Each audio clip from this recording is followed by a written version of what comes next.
Okay, so we've done this panel last year as well. And I think I'll start by saying that we are very highly paid supporting actors because we play a very excellent supporting role in all the movies that you make in the form of funds.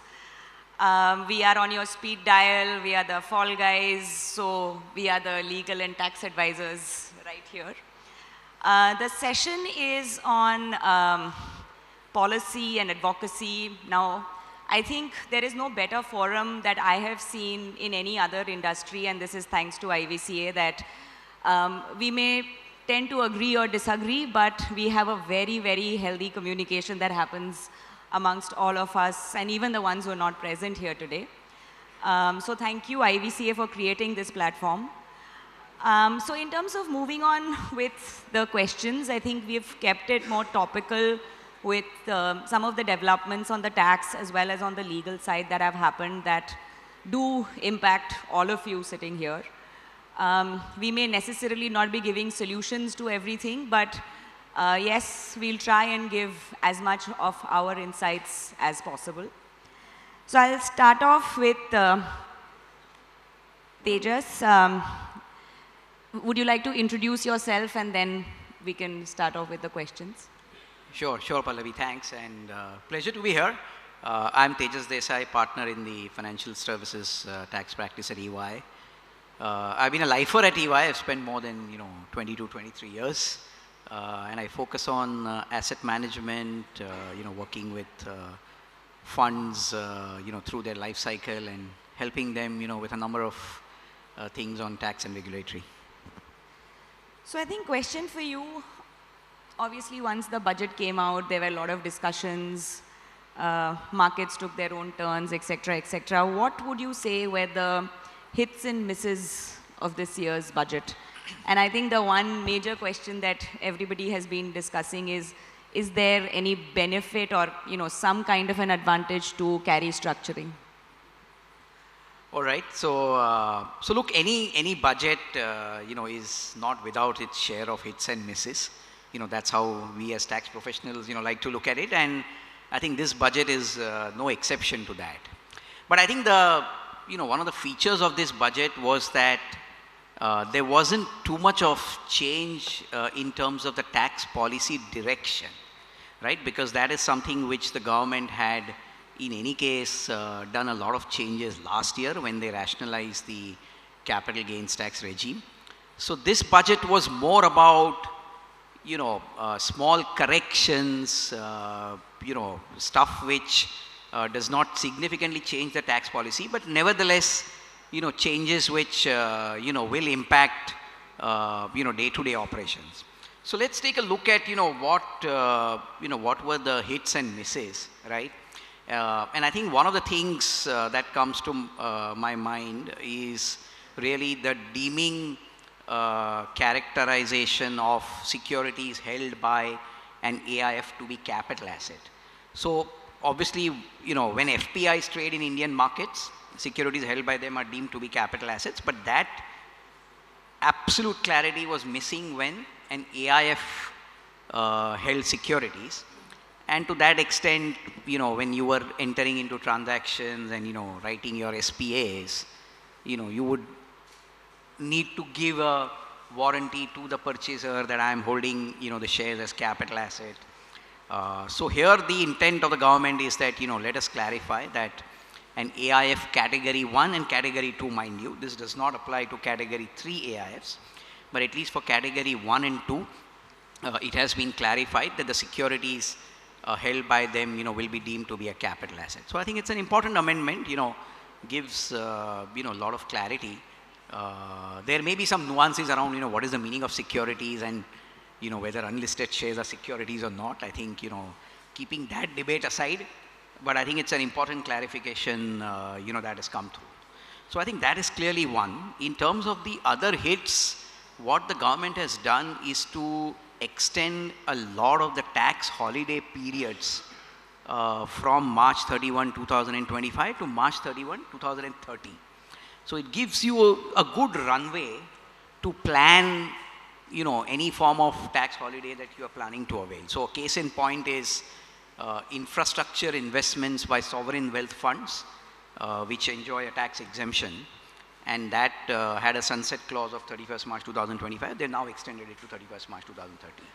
So when you're talking to, large sovereign wealth funds, a 5-year window, just makes for a better conversation. They know how well to plan, their investment cycle in India. So I think some very good changes. Similarly, relocation of funds from other jurisdictions into the IFSC again had a sunset clause of March 31, 25, and that's been extended to March 30. So, anybody who's not made up their mind to relocate, can do so now. Startups and their tax exemption again has been extended by another 5 years. So I think it gives a lot of clarity and certainty, to investors.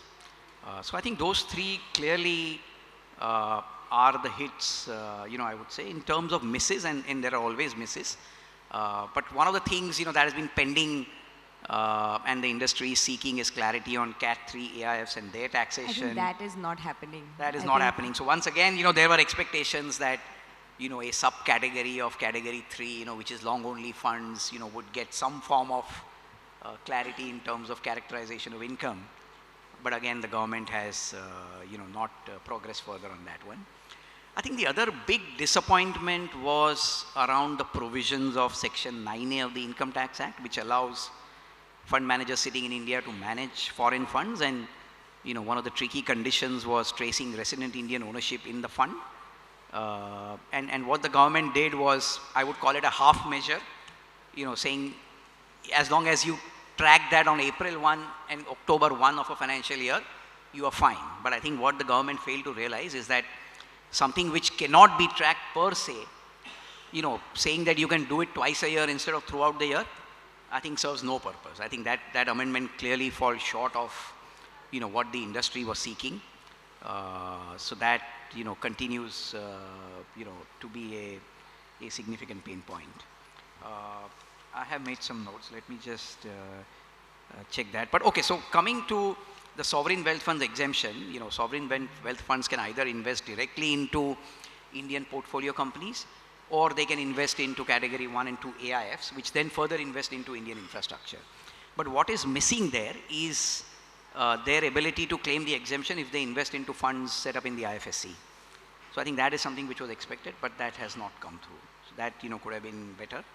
I think the other important thing that comes to mind is, when you, as a private equity fund, tender shares in an OFS, there is an STT which is applicable. But the period of holding to qualify as long term is still 24 months and not 12 months. I think that was another expectation that, in alignment with, the STT regime, the period of holding should have been reduced to 12 months. But that has not come through. And we all know the delta between short term and long term, at least as far as foreign investors are concerned, is massive, 12.5 versus 38. So I think that's the other thing that did not come through. So I think a fine balance between hits and misses, 3 or 4 hits and 3 or 4 misses. Yeah. But, that's where we are.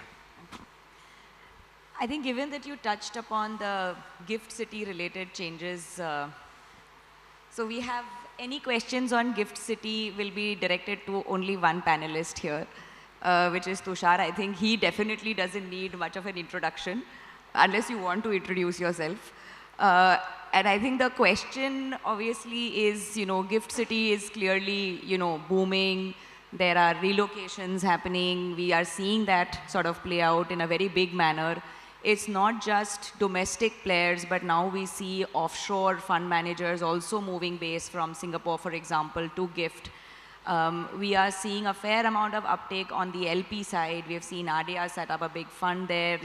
A lot of the government-to-government initiatives finally coming into play.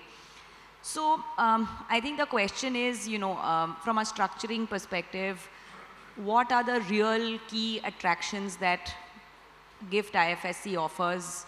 Particularly, I think, the first discussion starts with, why should I not be going to DIFC? Why should I not be going to Cayman, Singapore, Mauritius, and the whole works? So what is it that, GIFT is sort of, offering today, which will stack GIFT much higher above the other jurisdictions, or even at par, I would say? Thank you, Pallavi. And basically, I think, and of course, lot has been discussed and spoken about gifts. So, of course, at a basic level, everybody understands the structure. Now, maybe 5 years back, we had to go into much more detail in terms of what's the advantages, what's the disadvantages. At the basic level, people do understand. So, given that it is, as you know, that it's a non-resident status which is given to IFSC, and of course, it's a hybrid structure. So, under tax is a resident. But overall, if you look at now, right, earlier, and all of us have been working with the ecosystem for a long time, the industry is here. There were several financial service centers which were very popular from fund management, mainly from an inbound perspective, like say Mauritius, Singapore, Luxembourg Island, Cayman. When you look at GIFT, the idea was to kind of benchmark IFSC to these jurisdictions. So I think we have come a long way.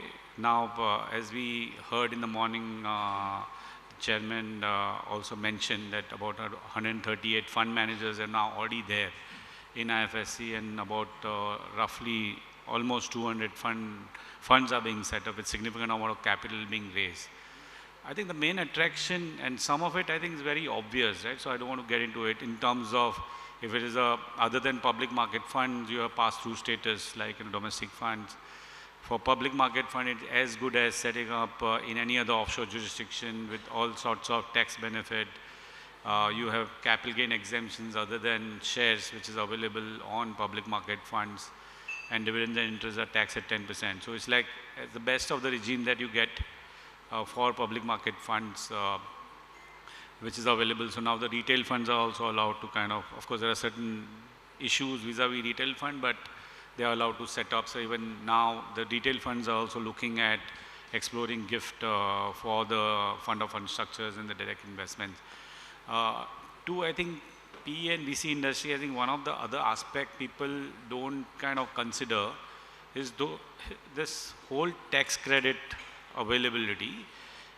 Given that, say, if you have a fund in, say, Singapore or Mauritius or elsewhere, when you pay the tax in India, and most, of course, shares are, you have to pay capital gain tax long term, the tax is not creditable in the hands of the investor. So while in case of a US investor, you are able to pull up the tax credit because of the local law in the US. But when it comes to investors from other countries like, say, Japan or Europe, the tax is a dead loss at the fund level.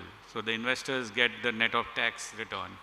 But if you have a fund in IFSC, given that the structure is a pass-through, so the structure is a pass-through with no requirement for the investor to file tax returns or obtain a tax ID. So you have no obligations in terms of compliance for the investors, but the tax which is deducted by the fund, it is deducted in the hands of the investor. So in essence, what happens is that the tax is paid by the investor directly. So that's a straight credit available in the hands of investors. So that's one is a significant advantage when you look at the IFSC other than a public market. The public market, I think it's very clear that there is a significant advantage in terms of you not relying on the tax treaty and you are getting all the benefits under the domestic law, which gives you significant certainty compared to investing through offshore jurisdiction and accessing treaty. But I just wanted to highlight this on the private side of the investment as well. So that's, I think, is a significant benefit. Of course, there's no GST and all that.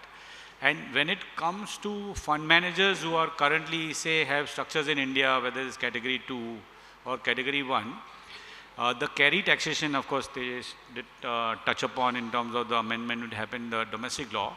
But as we read, we don't think that that amendment significantly helps in terms of clarifying the carry taxation.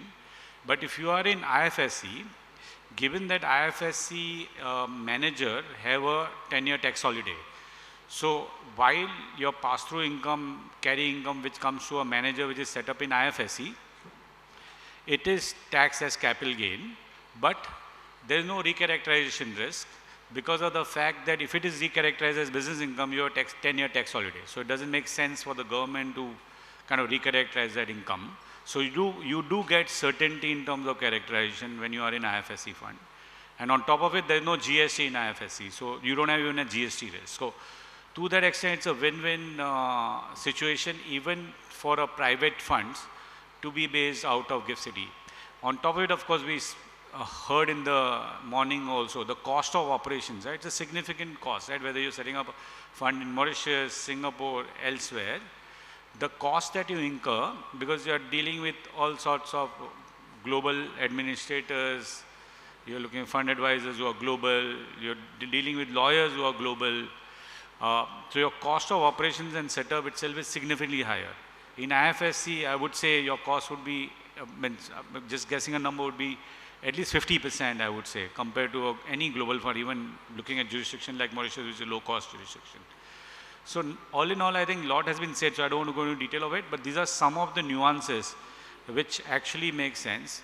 Of course, there's a journey way ahead. There's a lot to be done in IFSC, and of course, the government is aware, the authority is aware, and a lot of work is going on with the government in the context of offshore fund management out of IFSC. Of course, the government has taken power in their CBDT's hand to kind of give relaxation in the context of Section 9A, which is like a fund management onshore from GIFT for the funds which are based abroad, like say Luxembourg or Ireland or elsewhere. We'll have to work with the government to see how these amendments are made, but that's the future path for IFSC. But I must say, if you are a fund manager mainly focused on inbound, you must look at IFSC as a jurisdiction compared to other jurisdictions. So I think in terms of the legal side of things, SEBI, as has been the case with this industry, keeps us on our toes, keeps you on your toes, gives all of us fair amount of sleepless nights. And I think the next question, which I think has been discussed across, I think each one of us has been discussing this very circular and a few of these amendments through the day and through the sessions actually, is the whole circulars around the pro rata rights and the pari passu right related circulars that have come out. And we are all trying to look at every possible side letter and see, which of these rights can fit into the list of 10 that have been provided. So I think the next question I have is for Tejesh. Again, you can introduce yourself, but I guess everybody knows you here. And the question is obviously on the pro rata and pari passu rights. And what are the key impacts that you see of these circulars that have come out? Sure, thank you so much, Pallavi. This is Tejesh Chitlangi. I'm joint managing partner with IC Universal Legal. I specialize in asset management laws, regulations, funds. So yeah, thanks for having me here. So to answer your question, Pallavi, since I've been beneficiary of many of the discussions with SEBI, I think for us to appreciate these notifications more, it's good to get into the genesis of why these notifications have come out in first place, right? Yesterday I was quoting data in one of my panel discussions which I was moderating, and if you see that how the industry has grown as far as alternatives are concerned in India, now it is 12.5 lakh crore plus of AUM, which the industry has as per the December data which is published on the SEBI website. Mutual fund industry is around 67 trillion INR, is around 67 lakh crore. Till 10 years back, the gap between the two industries would have been like AIF industry was a 120th or 125th of the MF industry in terms of AUM. The gap is bridging very quickly, right? Almost 1/5 of AUM in alternatives compared to mutual funds, and you see a decade down the line, then you probably are equating alternatives with mutual fund industry, which happens globally. Now, what is happening is regulators are getting a little scared and worried that the industry growth has been so fast-paced, so much of capital is flowing in. Are the fund managers creating any kind of a prejudice to the smaller investors who are 1 crore, 2 crore ticket size versus a 100 crore or 500 crore investor? So I think that retail sort of a mindset naturally creeps in, and that is why regulator believes that these concepts of pro rata, pari passu, obviously, which is getting into the regime of the contractual rights also, which were typical to a LP or GP or a large institutional LP and GP. So now the regulators have started looking into it that, okay, if you would have seen that the exercise which the regulator did before, that please share the copies of the side letters with us, or what were the differential terms which you had issued. So they did do a recce of all these, and these were extensively discussed. Now, the circular has been issued because of that, to see that there is not too much of a disparity between a smaller investor and a very large investor. But now, whether circular has been drafted pretty well, does it envisages all the scenarios actually? It unfortunately doesn't.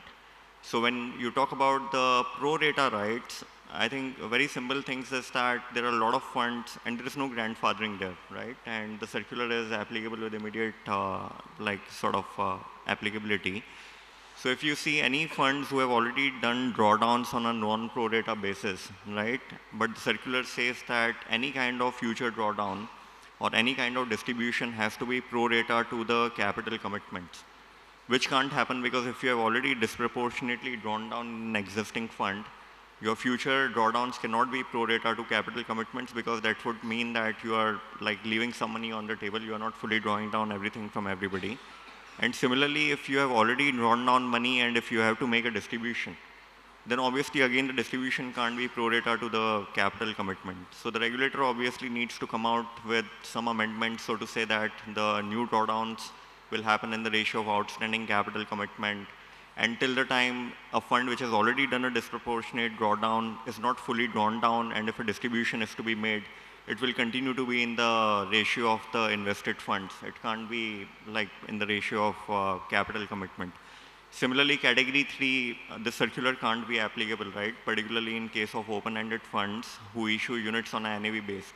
So even if somebody is putting in 10 crore on June 1, somebody is putting in 10 crore on, say, September 1, and the units are being issued on the basis of NAV, the units will be different and no drawdown or distribution can happen pro rata.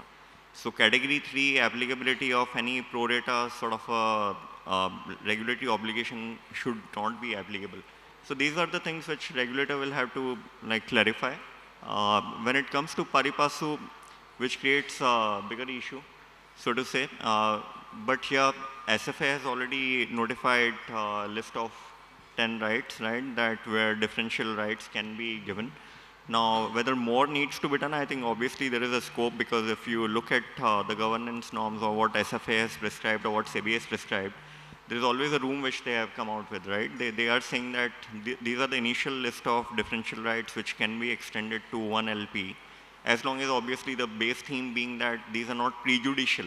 So if you're giving rights to investor A, it can't be prejudicial to investor B in terms of commercials or whatever, right? You can't create additional obligations.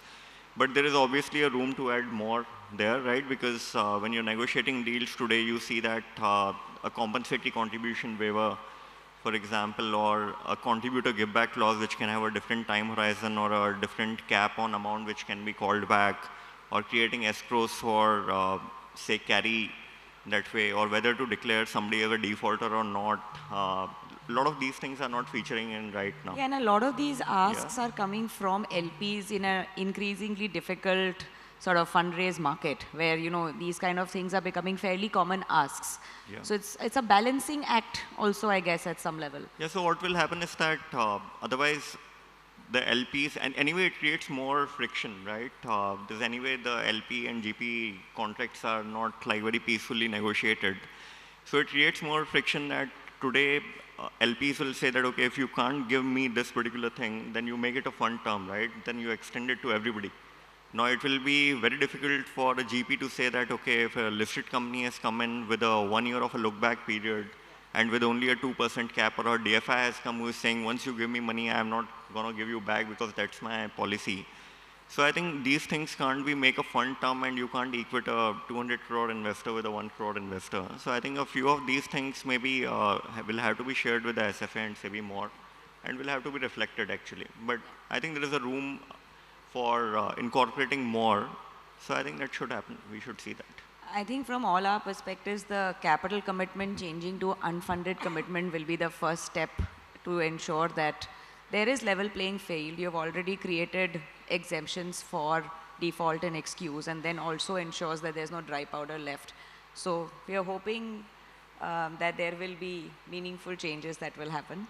Yeah, And Vivek, yes, why don't you just also to add add to that, please? the point here, which Tejesh and you have made, the interesting part is that while SEBI has provided that you can have multiple classes and you can have differential fees, etc., for the various classes, LPGP negotiations were typically one-to-one negotiations, but now going by the language, there is a right which is given to an LP to opt for a particular right. So the question becomes, if each investor is a 10 crore investor, how do you give the rights? Is it something which everybody can opt for, or is it a one-to-one right which you can still provide?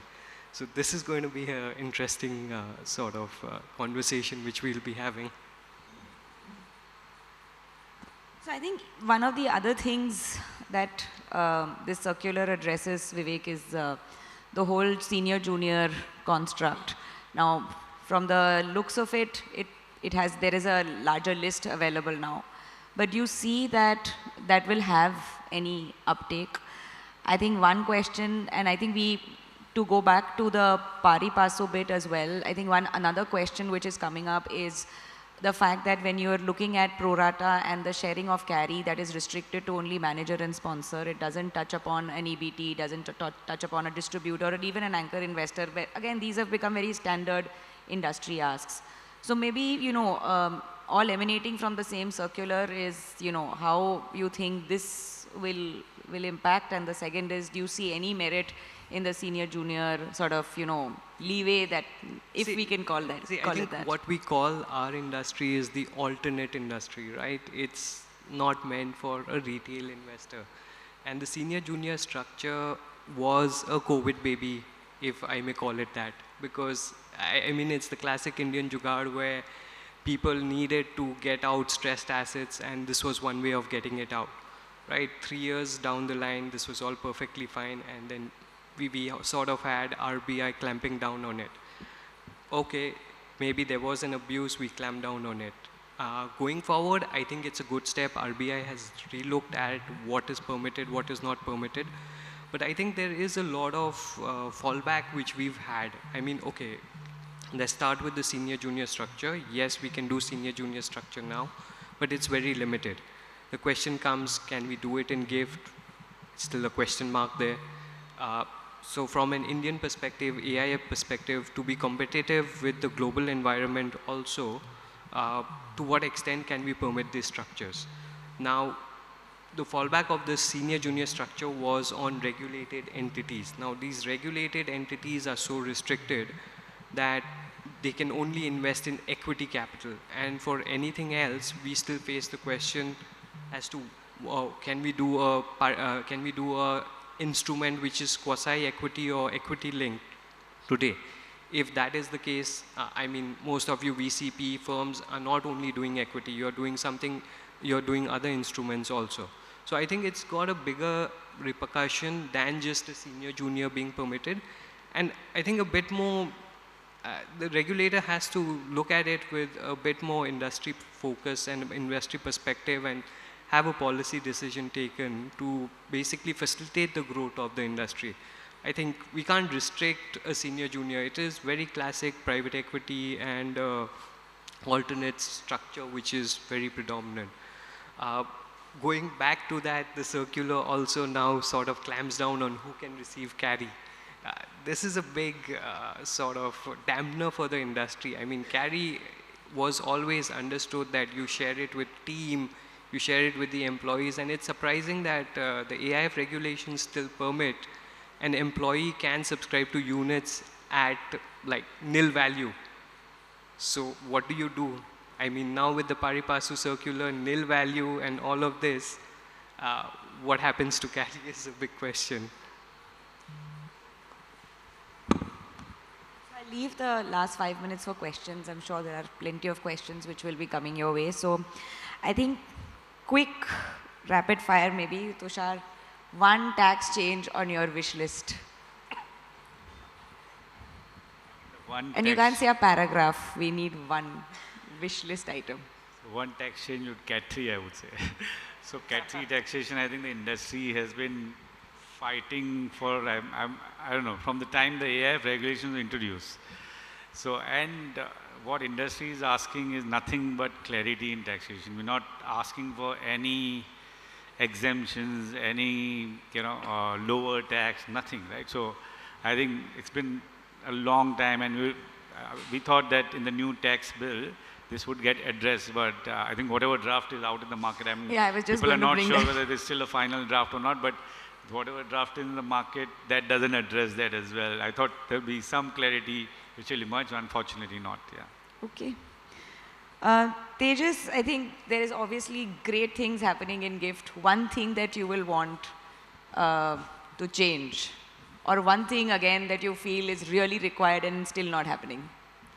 So two things I'll point out. I think one, we need, better coordination between the tax department when it comes to products in IFSC, right? The IFSCA, works overtime to come out with, new products, new solutions. But I think somewhere the tax law does not keep pace. If we could have a mechanism under which, if there is something new that the IFSCA is promoting, then, can we have a tax code? It's, like Cat 3 that Tushar pointed out, right? For years, we are struggling.